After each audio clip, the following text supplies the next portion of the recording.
Hey there, welcome to Draw Tip Tuesday. My name is Koosje Koenen and I love drawing. And that's exactly what I do here on this YouTube channel. I draw and hopefully you get something out of it. You can learn something, or at least you get inspired for your creative habit. Today we are drawing bananas. And that's not because bananas are like the ultimate subject to draw. You know that everything is interesting as soon as you start drawing it. The bananas were just catching my eye and they were ripe enough to eat, but before eating them, I will draw them. And for that, I will be using a brush pen, and that's because a lot of people here on YouTube and on social media have shown interest about how to use a brush pen. It's hard to explain, I just have to show you. So I will draw with a brush pen today, and I hope that is helpful. For today's drawing, I'm using this sketchbook, which is a Stillman and Burn Beta series sketchbook. It holds wet media really well. I will be using watercolors, but I will be doing that later. We'll use water brush and a paper towel to clean the brush. And then today I want to focus on using a brush pen. I am using a Faber-Castell Bit Artist pen. It's a brush pen, which means that the tip is a little bit flexible. It's not like a brush with hairs, but it's a brush marker basically. The text on the pen itself says Indian ink. It's brown, it's waterproof and has a maximum light fastness with 3 stars, whatever that means. You can recognize these pens by the B for brush, and yeah, I really like them. So let's play. When you are choosing your subject, take a look at how you look towards it. What is your angle? Are you zoomed in? Are you zoomed out? Are you looking at it from the top, from below? Do you have a side view? Can you change the light? Can you change your angle to make it more interesting or more challenging? You can pick your subject and draw right away, or you can study a little bit if there are certain angles that might be more interesting. This is the angle that I will choose for today's drawing. Patreons will get the download for this photo to use it as a reference picture. I will start at the left-hand side, at that dark end of the banana. And the nice thing about using a brush pen is that you can put a little bit more pressure on it, a little bit less pressure, and that way you can play with your line. You create a thicker and a thinner line with your pressure. I'm trying to find my way around this shape a little bit, and of course, like always, I'm trying not to be too accurate because, well, who's gonna know that these bananas have a little bit more of a curve or a little bit less of a curve if you don't see the actual banana or the photo that I took of it. And even so, who cares? It's a banana. It's really about you observing shapes and negative spaces, and I already got myself into trouble because I mismeasured with my eyeballing, as I do, but that's the great thing about drawing. You can always come up with an easy solution. And as I am drawing, I'm also trying to find out how to best work with the brush pen. Every time you pick up a tool, you will be sort of rediscovering it. At least for me, that is the case. That's also because every time you draw something different, and so your subject might also influence the way that you use your tool. It's quite exciting. I use the brown marks of the banana to guide me a little bit, which is really helpful.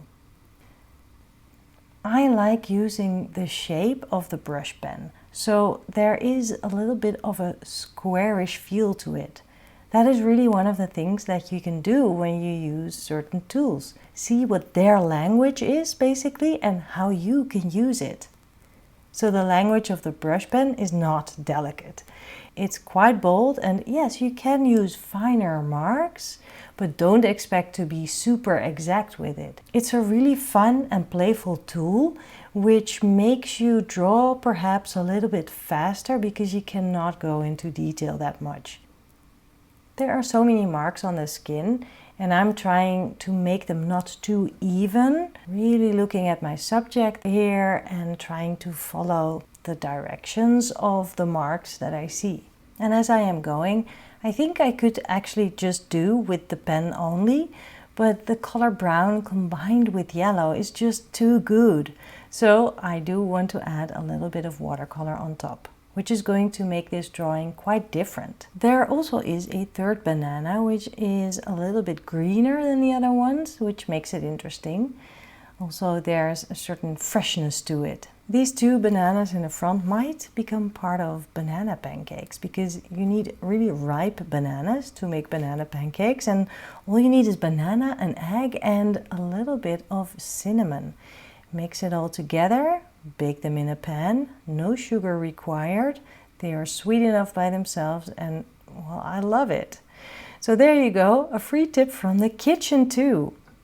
And here we are. My banana drawing is kind of done, at least with this tool. And yes, I do want to add yellow there, because there's different kinds of yellows, and I think that's interesting to draw. So let's see, there's a little bit of a warmer yellow over here in this section, and then there's a cooler greener yellow over here. So I think I'll just start with that yellow in the back, and I'm not going to fill out super accurately within the lines. I'm actually going to see what happens if I use my colors a little bit more sloppy. Now that I have this yellow with a little bit of green, I'm going to add a little bit of warmer yellow. And let's not forget that we need to mix enough color pigment so that you can color your whole drawing.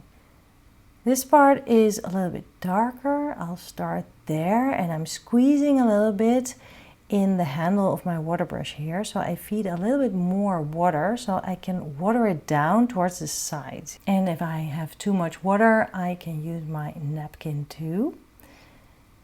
This is quite good already. I kind of like it the way it is, although I started sloppy and then I wasn't so much, so I'm going to add a little bit more here and there. And I don't think I need any more yellow color. What I do want to do is add a little bit of brown on the tips of the banana, and maybe while the watercolor, the yellow watercolor, is still wet, I can drop a few bits and pieces of brown just straight from the palette into the yellow, because that will fade out into the wet watercolor. And I think that might give the texture of the banana even a little bit more liveliness. So you can really play with that. See what happens if you drop in watercolor in your wet color, or if you wait for it to dry and then add some wet on dry. Try it out.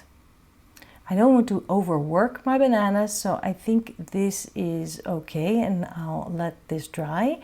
And in the meantime, I'm going to add a little bit of drop shadow here. I'm going to use this brown and a little bit of blue, and that becomes then a nice warm gray, which I can use. I don't think I need a lot. I think I'll just do this, and that might actually already do the trick. Maybe a little bit below here. I think this is just fine. And now I am watering it down a little bit more, and also taking a bit of water off my brush, and then I'll add a little bit of dark here, just a little bit to indicate that this part is in front of that part. And I think I'm quite happy with this now.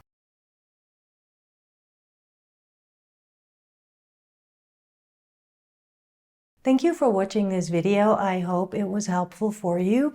And here's your assignment for this week. Go and draw something organic with a brush pen. If you don't have a brush pen, maybe you can try using a brush and watercolors or ink. That might work. I just want to give you a nudge to make something this week, and I really hope that you will practice and challenge yourself. I'm very curious to see what you do, so if you're posting on social media, tag me at koosjekoene on Instagram. Of course, Patreons will be able to share their art on Discord. We have our own little server there, and it's really a wonderful little community with a lot of inspiration back and forth. So if you become a Patreon, depending on which tier you choose, you can become part of that.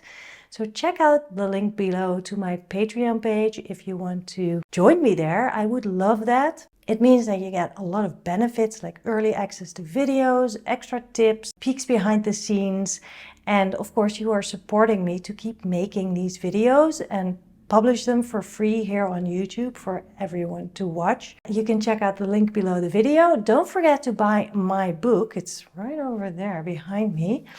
I will post a link to the book below this video in the description, because you know that life is better when you draw it, and this book reminds you over and over and over again. And of course you can subscribe to this channel, so next week you will get a notification that I have published a new video.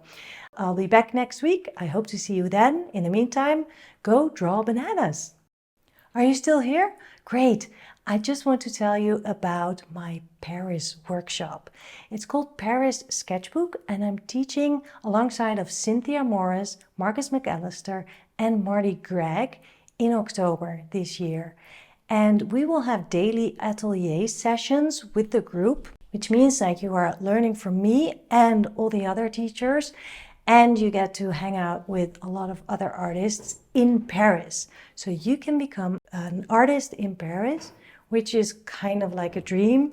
And I have to say, last year we did this Paris sketchbook workshop and it really was magical. So if you want to join in the magic, please do. I would love to see you in Paris. There's just a few tickets left, so don't hesitate too long. I really hope to see you there. À bientôt!